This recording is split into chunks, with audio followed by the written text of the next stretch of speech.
Gupta mention में हमेशा सरला देवी की ही चलती थी, क्योंकि सरला देवी पूरे घर की बागडोर अकेले जो संभालती थी। उसका एक ही बेटा था जिसका नाम था अतुल। एक दिन अतुल काम पर जा रहा था और सरला ने उसे रोक कर कहा, अरे ये क्या अतुल बेटा, मैं जब भी देखती हूँ तो हमेशा सुबह काम पर निकलता हुआ ही दिखता है और जब रात को घर में घुसता है तो सो जाता है। कभी अपनी माँ के साथ भी समय बिता लिया कर। माँ, आप तो जानती हैं कि काम की कितनी जिम्मेदारी होती है और ऑफिस में काम में इतना बिजी रहता हूँ कि खुद की पर्सनल लाइफ पर ध्यान ही नहीं दे पा रहा। तो एक काम कर, तू अब जल्दी से शादी कर और मेरे लिए बहू ले आ। अगर तू मुझे समय नहीं देगा तो बहू से तेरे हिस्से का समय भी ले लूंगी मैं। अतुल ये सुनकर शर्मा जाता है और कहता है, माँ, आप भी ना कैसी बातें करती हो। मैं कैसे बहू ले आऊं? आप तो जानती हैं कि इस घर में आपकी चलती है। आपको जो भी लड़की मेरे लिए पसंद आएगी मैं उसी से शादी कर लूंगा। हाय, कितना प्यारा है मेरा बेटा। आजकल के जमाने में जहाँ बच्चे अपने माँ बाप की सुनने को राजी नहीं है, वहाँ मेरा बेटा मेरे हिसाब से चलना चाहता है। मुझे गर्व है तुझ पर। ठीक है माँ, अब मैं काम पर जा रहा हूँ, मुझे देरी हो जाएगी। आपको जो ठीक लगे आप कर लीजिएगा। ठीक है मेरे बच्चे, मैं खुद तेरे लिए चांद जैसी बीवी ढूंढ कर लाऊंगी। तू अब ये जिम्मेदारी अपनी माँ पर छोड़ दे। जिसके बाद में अब अतुल काम पर चला जाता है और सरला हंसते हुए कहती है, यही तो मैं चाहती थी कि अतुल की बहू मेरी पसंद की आए, ताकि मैं उसे अपनी उंगलियों पर नचा कर रख सकूं। और जैसे इस घर पर आज तक मेरा राज चलता आया है, वैसे ही हमेशा मेरा ही चलता रहे। अब कुछ ही दिनों में सरला एक गरीब घर की लड़की देखकर अपने बेटे अतुल की शादी पूनम नाम की लड़की से करवा देती है और पूनम का घर में स्वागत करवाते हुए कहती है, आओ आओ पूनम बहू, घर में पैर रखो। वैसे तो शुरू में तुम झोपड़ी में रहती आई हो और पहली बार इतने महल जैसे घर में आने का मौका मिल रहा है तुम्हें, इसलिए अब तुम इसे अपना सौभाग्य समझो। हाँ माँ जी, मैं बहुत खुशनसीब हूँ कि आपने मुझे अपने बेटे के लिए चुना। अरे बस भी करो बहू, और कितना मस्का लगाओगी। वैसे भी तुम गरीबों की आदत होती है हम अमीरों को मस्का लगाना। खैर, ये तुम बाद में भी करती रहना, फिलहाल घर के अंदर कदम रखो। सास की बात सुनकर पूनम को बहुत बुरा लगता है, लेकिन वो कुछ नहीं कहती और अब वो घर में गृह प्रवेश करती है। अगली सुबह जैसे ही वो पहली रसोई के लिए खाना बनाने रसोई में जाती है, तभी वहाँ सरला आती है और गैस बंद करते हुए कहती है, ये क्या पूनम बहू, तुम आते ही इस घर पर अपना काबू जताना चाहती हो क्या? मैंने तो तुम्हें अभी तक बताया ही नहीं कि तुम्हें क्या बनाना है, फिर तुम रसोई में क्या बनाने लग गई? माँ जी, ये तो सबको पता है कि शादी के बाद पहले ही दिन बहू खाने में कुछ मीठा बनाती है, इसलिए मैंने सोचा कि खीर बना दूं, इसलिए मैं वही बना रही थी। कान खोल कर सुन लो बहू, तुम झोपड़ी से आई हो और महल में बस गई हो, यही तुम्हारे लिए बहुत है। इसलिए ज्यादा होशियार बनने की कोशिश मत करो। यहाँ वही बनता है जो मैं कहती हूँ, चाहे वो मीठा हो या तीखा। इसलिए सबके लिए पोहे और चाय बनाओ। पर माँ जी, मीठा। जितना बोला गया है उतना करो, फालतू का सवाल जवाब करने का हक नहीं दिया है मैंने तुझे। सरला ये बोलकर चली जाती है और पूनम सबके लिए पोहे और चाय परोस देती है। ऐसे ही कुछ दिन गुजरते हैं और अतुल भी ये देख रहा था कि सरला किस तरह से पूनम से व्यवहार किया करती थी। और एक दिन अतुल रात के समय सरला के पैर दबाते हुए कहता है, माँ, मुझे बिल्कुल भी अच्छा नहीं लगता जैसे आप पूनम के साथ व्यवहार करती हैं। वो इस घर की बहू है और आप उसे नौकरों की तरह रखती हैं। ये तो कैसी बातें कर रहा है बेटा, वो अभी अभी नई नई आई है और तू अभी से उसके बहकावे में आ गया। सही कहते हैं लोग कि बीवी के आते ही बेटा बदल जाता है और बहू के पल्लू में बन जाता है। माँ, मैं उसके बहकावे में नहीं आ रहा हूँ, मैं सिर्फ आंखों देखी आपको बता रहा हूँ। तू नहीं जानता ये गरीब घर की लड़कियां कैसी होती है। उसने पैसे के लिए ही तुझसे शादी की है। माफ करना माँ, लेकिन ये आप बिल्कुल गलत कर रही हैं। पूनम ने मुझसे पैसों के लिए शादी नहीं की है और ना ही वो ऐसी लालची है। आप उसे गलत समझ रही हैं। और वैसे भी पूनम से शादी तो आपने ही करवाई है ना। आप अपनी ही पसंद को ऐसा कह रही हो, मुझे तो विश्वास ही नहीं हो रहा। बेटा, तू सरला देवी के फैसले पर सवाल उठा रहा है। चल ठीक है, तो फिर इस बात का दूध और पानी का पानी कर ही लिया जाए। कि वो सच में अच्छे होने का दिखावा कर रही है या अच्छी है। ठीक है, मैं बताता हूँ आपको कि क्या करना है। जिसके बाद में सरला और अतुल कुछ बातें करते हैं और उसके बाद अतुल सोने के लिए चला जाता है। अगले दिन अतुल उदास होकर घर आता है। सरला और पूनम सोफे पर बैठे हुए थे और अतुल का उदास चेहरा देखकर पूनम ने उससे सवाल किया, क्या बात है अतुल जी, आप इतने उदास क्यों नजर आ रहे हैं? आपका चेहरा बुझा बुझा क्यों है? मैं क्या बताऊं पूनम, हमें व्यापार में बहुत बड़ा घाटा हुआ है और उन्होंने बोला है कि ये बंगला भी सील करके नीलाम करना पड़ेगा। हमें ये घर छोड़कर कल सुबह ही जाना होगा। ये कैसी बातें कर रहा है तू बेटा? अब हम ऐसे में कहाँ जाएंगे?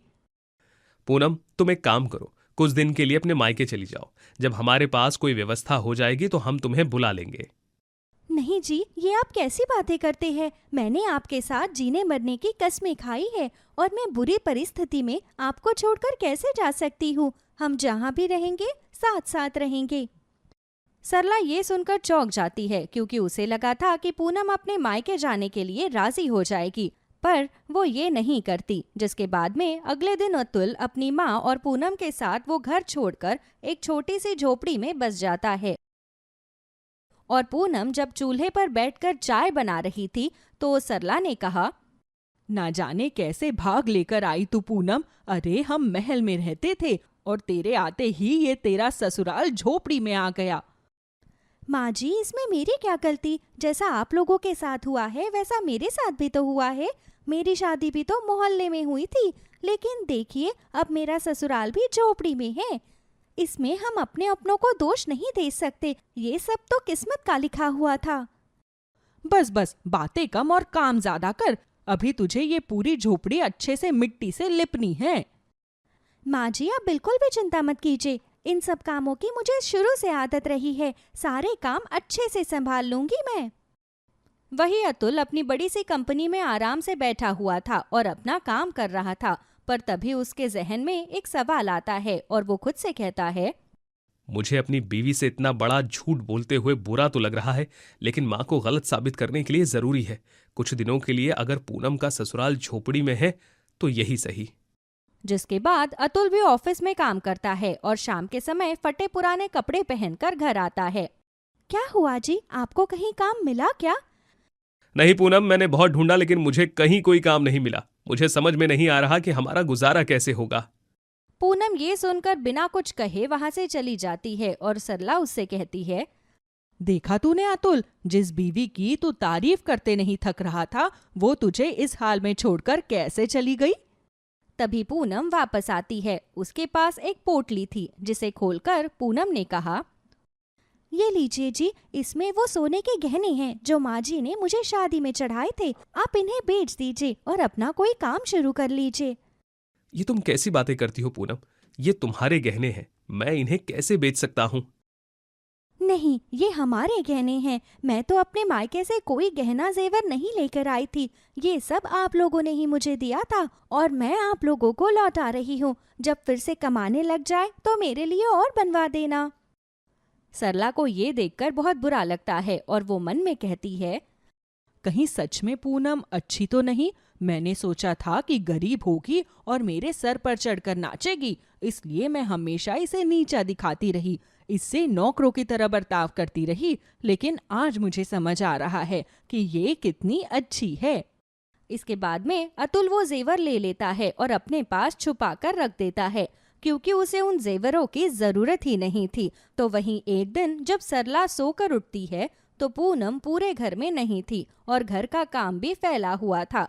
ये सब देखकर सरला अतुल के पास गई और कहने लगी, देख लिया अतुल, भाग गई ना तेरी बीवी? अरे पूरे घर में वो कहीं भी नहीं है। मैंने उसे हर जगह ढूंढ लिया, घर का काम भी फैला पड़ा है। माँ, मुझे अपनी बीवी पर पूरा भरोसा है। भले ही उसका ससुराल झोपड़ी में ही क्यों ना आ गया हो, लेकिन वो कभी भी हमारा साथ छोड़कर नहीं जाएगी। यहीं कहीं होगी, आ जाएगी। अरे यहीं कहीं होती तो मुझे मिल जाती। मुझे भी यही लगा था कि वो सच में बहुत अच्छी है, लेकिन एक गरीब अपनी फितरत बिल्कुल नहीं बदलते। सरला और अतुल ये बातें कर ही रहे थे कि तभी मिट्टी से सनी हुई पूनम आती है और उसे इस हाल में देखकर अतुल कहता है, ये सब क्या है पूनम? तुम कहाँ थी और तुम्हारे ये हाल कैसे? कुछ नहीं जी, आप सब लोग सो रहे थे तो मैंने सोचा कि मैं घर से कुछ दूरी पर कुछ सब्जियां उगा देती हूँ ताकि वो हमारे काम आए और हमारा खर्चा बचे। बस वही कर रही थी, सोचा घर का काम आकर कर लूंगी। पूनम को इतनी मेहनत करते देखकर अतुल को बहुत बुरा लगता है और वो सब कुछ बता देता है, जिसके बाद सरला भी अब पूनम से माफी मांगती है। मुझे माफ कर दे बहू, ये सब अतुल और मेरी साजिश थी, वो भी बस तेरा चरित्र देखने के लिए। मुझे लगा था कि तू एक गरीब है और तूने हमारे घर में शादी सिर्फ पैसों के लिए की है, लेकिन तुझे सच में परिवार चाहिए था और तूने वो फर्ज बहुत अच्छे से निभाया। माँ जी, आप ऐसा सोच भी कैसे सकती है कि अगर मेरा परिवार मुसीबत में आएगा तो मैं उसे छोड़कर चली जाऊंगी। हम गरीब लोग मुसीबत आने पर दुश्मनों को भी गले लगा लेते हैं और आप तो मेरे अपने हैं। मुझे माफ कर दो पूनम, मैंने और माँ ने तुमसे इतना बड़ा झूठ बोला और तुम्हें परेशान किया, पर तुमने अपनी झोपड़ी के ससुराल को अपना लिया। तुम सच में बहुत अच्छी हो। अतुल जी, मैंने आपको माफ किया, लेकिन रिश्ते झूठ और फरेब से नहीं चलते, बल्कि रिश्तों की डोरियों को ये झूठ और फरेब कमजोर कर देता है, जैसे हमारा रिश्ता कमजोर हो गया है। ये सब सुनने के बाद सरला पूनम से माफी मांगती है और कहती है, बहू, मैं तेरे आगे हाथ जोड़ती हूँ, मेरी गलती की सजा मेरे बेटे को मत दे। मुझसे गलती हो गई, मुझे और मेरे बेटे को माफ कर दे। उसने जो कुछ भी किया वो मेरे कहने पर किया। अपने से बड़ी उम्र की सरला को, जो कि उसकी सास के समान थी, उसे माफी मांगते देखकर अब पूनम उन दोनों को माफ कर देती है, जिसके बाद पूनम का झोपड़ी में रहने वाला ससुराल वापस अपने महल जैसे घर में रहने लगता है और अब सरला ना ही कभी घमंड किया करती और ना ही पूनम को परेशान करती। सुमित्रा की 2 बहुएं थीं, बड़ी बहू अंजलि और छोटी बहू कोमल। अंजलि अक्सर हर छोटी बड़ी चीजों को लेकर अपनी देवरानी से कंपटीशन किया करती थी। एक दिन कोमल अपने पति विहान के साथ शॉपिंग करके घर आती है, जहां कोमल ने अपने पूरे परिवार के लिए खूब सारी शॉपिंग की होती है। कोमल सभी को आवाज लगाकर ड्राइंग रूम में बुलाती है। सासू माँ, ये पिंक साड़ी मैंने आपके लिए ली है। पिंक कलर आपके ऊपर बहुत अच्छा लगता है। आप इसे पहनोगे ना तो बहुत सुंदर लगोगे। अरे वाह कोमल बहू, साड़ी तो बहुत सुंदर है। सच में जितनी सुंदर मेरी कोमल है उतनी ही सुंदर ये साड़ी भी है। अंजलि दीदी, ये रही आपकी साड़ी। आपके लिए मैंने रेड कलर की साड़ी ली है। रेड कलर आपके ऊपर बहुत अच्छा लगता है। और मोहन भैया के लिए ये कोट पैंट। अरे वाह कोमल, कोट पैंट तो सच में बहुत अच्छा है। और तुम दोनों ने अपने लिए कुछ नहीं लिया क्या? या फिर सिर्फ और सिर्फ हम सब के बारे में ही सोचा है तुम दोनों ने? भैया, कोमल को तो मैंने जबरदस्ती कपड़े दिलाए हैं। ये तो बस सिर्फ और सिर्फ आप लोगों के बारे में ही सोच रही थी। मैंने ही इसे बोला कि तुम भी अपने लिए कुछ ले लो, तब जाकर इसने अपने लिए एक साड़ी ली है। कोमल है ही बहुत समझदार। सच में बहुत अच्छी किस्मत है मेरी, तभी तो मुझे ऐसी बहू मिली है। ये सब देखकर अंजलि को बहुत गुस्सा आ रहा होता है, लेकिन उस वक्त अंजलि अपने गुस्से को कंट्रोल में रखती है। थोड़ी देर बाद अंजलि अपने कमरे में जाती है, जहां वो अपने पति मोहन पर गुस्सा करते हुए कहती है, कोमल की तो बहुत तारीफ कर रहे थे तुम। अरे कोमल के पास पैसे हैं, तभी तो वो हम सब के लिए दिल खोलकर शॉपिंग करती है। पर यहाँ मेरा पति तो महीने के सिर्फ 20,000 रुपए कमाता है और कोमल का पति 80,000 कमाता है, तभी तो वो आराम से शॉपिंग करती है। अरे माना कि कोमल का पति महीने का 80,000 कमाता है, लेकिन फिर भी उसने अपने लिए कुछ नहीं लिया। विहान के जिद करने के बाद ही उसने अपने लिए साड़ी ली है। तो तुम खुद सोचो कि वो कितनी अच्छी है। हम सबके बारे में पहले सोचा उसने। अंजलि एक हाउसवाइफ थी और मोहन एक प्राइवेट कंपनी में 20,000 की नौकरी किया करता था। तो वहीं कोमल का पति विहान गवर्नमेंट जॉब किया करता था और वो महीने का 80,000 रुपए कमाता था। इसलिए अंजलि बार बार अपने पति को कम तनख्वाह के लिए ताना दिया करती थी। अंजलि की बात से मोहन को गुस्सा आ जाता है और मोहन गुस्से में अंजलि से कहता है, ये लो 2,000 रुपए, इससे ज्यादा पैसे अब मेरे पास नहीं है। इस 2,000 में तुम्हें जो करना है करो, या फिर इसे आग लगा दो। मुझे इससे कोई मतलब नहीं है। रोज रोज पैसों को लेकर कलेश मुझे बिल्कुल पसंद नहीं है। पर ये बात तुम्हें कहाँ समझ में आएगी? मोहन गुस्से में अंजलि को 2,000 रुपए देता है। 2,000 रुपए लेकर अंजलि थोड़ी सी शांत होती है और अगले दिन एक बड़े से मॉल में शॉपिंग करने के लिए जाती है, जहां बहुत सारी चीजें महंगी महंगी मिल रही थीं। ये सब देखकर अंजलि बहुत उदास हो जाती है और चुपचाप मॉल से बाहर आ जाती है। इसके बाद वो पटरी मार्केट से अपने पूरे परिवार के लिए 2000 रुपए में शॉपिंग करती है और अपने घर आ जाती है। सासू माँ, ये देखो, आपके लिए बहुत महंगी साड़ी लेकर आई हूँ मैं। कल कोमल ने आपके लिए जो गुलाबी साड़ी लेकर आई थी ना, ये उस साड़ी से भी ज्यादा सुंदर है। एक बार आप इसे पहनकर तो देखो। अरे, साड़ी तो बहुत अच्छी है, पर जब कोमल मेरे लिए कल साड़ी लेकर आ ही गई थी, तो तुझे क्या जरूरत थी बेकार में आज हम सबके लिए फिर से शॉपिंग करने की? अरे बेटा, पैसों को बचा कर रखो, पैसे हमेशा बुरे वक्त में काम आते हैं। सासू माँ, मुझे अपने परिवार को खुश रखना बहुत अच्छा लगता है। अंजलि की बड़ी बड़ी बातें सुनकर सुमित्रा और कोमल दोनों एक दूसरे का चेहरा देखने लगते हैं, लेकिन वो दोनों कुछ नहीं कहते और इसी तरह से वक्त यूं ही गुजरता जाता है। अंजलि के मन में अपनी देवरानी को लेकर कंपटीशन दिन प्रतिदिन बढ़ता ही जा रहा था। एक दिन कोमल और विहान ने गोवा जाने का प्लान किया और वो दोनों इस बारे में सुमित्रा से बात करते हैं। सासू माँ, मैं और विहान कल गोवा जाने का प्लान कर रहे हैं, अगर आपको कोई परेशानी ना हो तो। अरे बहू, मुझे क्या परेशानी होगी? वैसे भी जब मौका मिले तब इंसान को जरूर घूमना चाहिए, इसीलिए तुम दोनों कल जाओ, मुझे कोई परेशानी नहीं है। ठीक है माँ, कल सुबह की हमारी फ्लाइट है। ठीक है, ध्यान से जाना। अपनी देवरानी के गोवा जाने की बात सुनकर अंजलि से रहा नहीं जाता और उसने भी सोच लिया था कि वो भी अपने पति के साथ ट्रिप प्लान जरूर करेगी। इस कोमल को क्या लगता है कि ये गोवा जाकर मुझे नीचा दिखाने की कोशिश करेगी? अरे, अगर ये गोवा जा सकती है तो मैं भी गोवा जाऊंगी। आज आने दो इनको, मैं उनसे गोवा जाने के बारे में बात करूंगी। देखती हूँ कैसे मुझे गोवा नहीं ले जाते। शाम को जब मोहन ऑफिस से घर आता है तो अंजलि इस बारे में उससे बात करती है। सुनो ना, मुझे ना गोवा जाना है। अच्छा, मतलब तुम्हें पता चल गया कि विहान और कोमल दोनों गोवा जा रहे हैं। अंजलि, मुझे एक बात समझ नहीं आती, अपने ही परिवार के लिए तुम्हारे मन में कंपटीशन कहाँ से आ जाता है? कोमल भी हमारे ही घर की सदस्य है, फिर तुम्हें उससे इतना कंपटीशन करने की क्या जरूरत है? उन दोनों की अभी नई नई शादी हुई है, अगर उन्हें गोवा जाना है तो जाने दो ना। मैंने उन्हें गोवा जाने से नहीं रोका, मैं बस ये बोल रही हूँ कि मुझे भी गोवा जाना है। अरे यार, तुम्हें अच्छे से पता है कि मैं सिर्फ 20,000 कमाता हूँ और मेरे पास अभी गोवा जाने का बजट बिल्कुल भी नहीं है। जब मेरे पास होंगे तब मैं खुद तुम्हें गोवा ले जाऊंगा। मुझे भी कल परसों में गोवा जाना है, तो मतलब जाना है, फिर चाहे तुम कर्ज लो या फिर कुछ भी करो। दिमाग तो ठीक है ना अंजलि, कर्ज लेकर घूमने जाना बिल्कुल भी अच्छी बात नहीं है और फिलहाल के लिए तो मेरे पास बिल्कुल भी पैसे नहीं है। जिस दिन मेरे पास पैसे होंगे मैं तुम्हें खुद ले जाऊंगा। मोहन के पास इतने पैसे नहीं थे कि वो अंजलि को गोवा का टूर करवा पाए, इसीलिए वो साफ साफ अंजलि को गोवा ले जाने से मना कर देता है, जिसके बाद अंजलि को बहुत गुस्सा आता है और वो रात भर इसी प्लान में लग जाती है कि वो कैसे गोवा जा पाए। एक मिनट, हवाबाजी करने में क्या जाता है? मैं गोवा नहीं जा सकती तो क्या हुआ, मुंबई तो जा सकती हूँ। मुंबई में मेरे मामा जी रहते हैं, अगर मैं कुछ दिनों के लिए अपने मामा मामी जी के घर चली जाऊं और कोमल के सामने गोवा जाने की हवाबाजी कर दूं, तो इस कोमल को भी पता चल जाएगा कि मैं कोई छोटी मोटी तोप नहीं हूँ।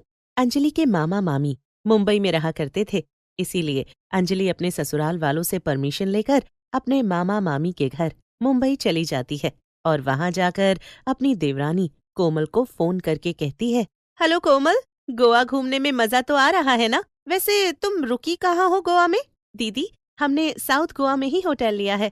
अच्छा, मतलब तुम्हें होटल में रुकना पड़ रहा है। उफ, तुम्हें पता है मैं भी इस वक्त गोवा में ही हूँ और मेरे मामा मामी का बहुत बड़ा अपार्टमेंट है यहाँ। मैं जब भी यहाँ आती हूँ ना, तो मुझे किसी होटल में रुकने की जरूरत नहीं पड़ती। अरे, एयरपोर्ट से ही मामा के ड्राइवर मुझे पिकअप करने के लिए आ जाते हैं। अच्छा, इसका मतलब ये है कि आपका फैमिली बैकग्राउंड तो काफी अच्छा है दीदी। और नहीं तो क्या, मेरी मामी भी जॉब करती हैं, महीने का 1.5 लाख रुपए कमाती है मेरी मामी। वैसे बहुत मजा आ रहा है मुझे गोवा में। दीदी, अगर आप गोवा में ही हो तो क्यों ना हम दोनों मिले?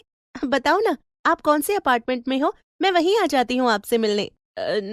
नहीं नहीं कोमल, मैं यहाँ अपने मामा मामी के घर आई हूँ, तो मैं दिल खोलकर इनसे मिलना चाहती हूँ, उनके साथ खूब सारा टाइम स्पेंड करना चाहती हूँ। मैं तुमसे बाद में मिलूंगी। अंजलि अपनी देवरानी के सामने गोवा को लेकर बहुत लंबी लंबी बातें फेंकती है। इसी तरह से शाम को विहान के ऑफिस का कॉल आ जाता है कि एक इम्पोर्टेंट मीटिंग मुंबई में ही फिक्स की गई है, जिस वजह से विहान को अचानक मुंबई जाना पड़ता है। विहान अपने साथ कोमल को लेकर मुंबई आता है। अगली सुबह अंजलि मुंबई के मरीन ड्राइव पर घूम रही होती है कि तभी कोमल अंजलि को वीडियो कॉल करके कहती है, और दीदी कैसी हो तुम? मजा आ रहा है आपको गोवा घूमने में? हाँ कोमल, गोवा घूमने में तो मुझे बहुत मजा आ रहा है। मेरा प्लान है कि मैं 15 दिनों तक यहीं गोवा में ही रहूं। बहुत अच्छी बात है दीदी। किस्मत से कोमल और अंजलि दोनों ही मरीन ड्राइव पर एक दूसरे से वीडियो कॉल कर रही थीं, जहां अंजलि मुंबई आकर कोमल से गोवा आने की लंबी लंबी बातें फेंक रही होती है। वीडियो कॉलिंग करते करते दोनों एक दूसरे से टकरा जाते हैं और एक दूसरे को आमने सामने देखकर कोमल और अंजलि दोनों ही हैरान हो जाते हैं। तभी कोमल अंजलि से कहती है, दीदी आप यहाँ मुंबई में? आप तो गोवा गई थी ना? मेरा मतलब है कि मैं। कोमल के सवाल का अंजलि के पास कोई जवाब नहीं था। वो बार बार हिचकिचा रही थी, जिससे कोमल समझ जाती है कि अंजलि ने उसे झूठ कहा है। दीदी आपने मुझसे झूठ कहा ना कि आप गोवा गई हो? अपना सच पकड़े जाने पर अंजलि बहुत शर्मिंदा होती है और वो रोने लगती है। दीदी मैं आपकी छोटी बहन हूँ और आप मुझसे अपनी सारी बातें शेयर कर सकती हो। मैंने आपको कभी अपनी जेठानी नहीं, हमेशा अपनी बड़ी बहन की तरह समझा है। कोमल मैंने तुमसे झूठ कहा था कि मैं गोवा में हूँ। दरअसल बात यह है कि मैं हमेशा तुम्हारे आगे खुद को छोटा महसूस करती थी और अपने आप को बड़ा दिखाने की कोशिश में मैंने तुमसे ये झूठ बोला कि मैं गोवा में हूँ। दरअसल मैं मुंबई में ही थी और गोवा में मेरे कोई मामा मामी नहीं रहते और ना ही उनका कोई अपार्टमेंट है वहाँ। मेरे मामा मामी तो मुंबई में रहते हैं। दीदी हम दोनों बहनें हैं। अगर आपका मन था गोवा जाने का तो आप मुझे बेझिझक अपनी बातें बोल सकती थी, पर ऐसे दिखावा करने के चक्कर में एक दिन इंसान की बेइज्जती हो जाती है। आगे से आपको ये सब नहीं करना है और जब भी आपको मेरे साथ कहीं जाना हो तो आप मुझे बता देना या फिर मैं खुद आपको अपने साथ ले चलूंगी। तुम बिल्कुल ठीक कह रही हो कोमल। मुझसे छोटी होने के बावजूद तुम मुझसे ज्यादा समझदार हो, लेकिन एक मैं हूँ जिसने कभी आज तक चीजों को इतनी गहराई से सोचने और समझने की कोशिश ही नहीं की। कोमल बहुत समझदार थी। वो अपनी सूझबूझ से सारी चीजों को संभाल लेती है, जिसके बाद वो सभी साथ मिलकर मुंबई से वापस अपने घर आ जाते हैं। और अब अंजलि के मन में कोमल के लिए जो भी मनमुटाव था वो हमेशा हमेशा के लिए खत्म हो जाता है।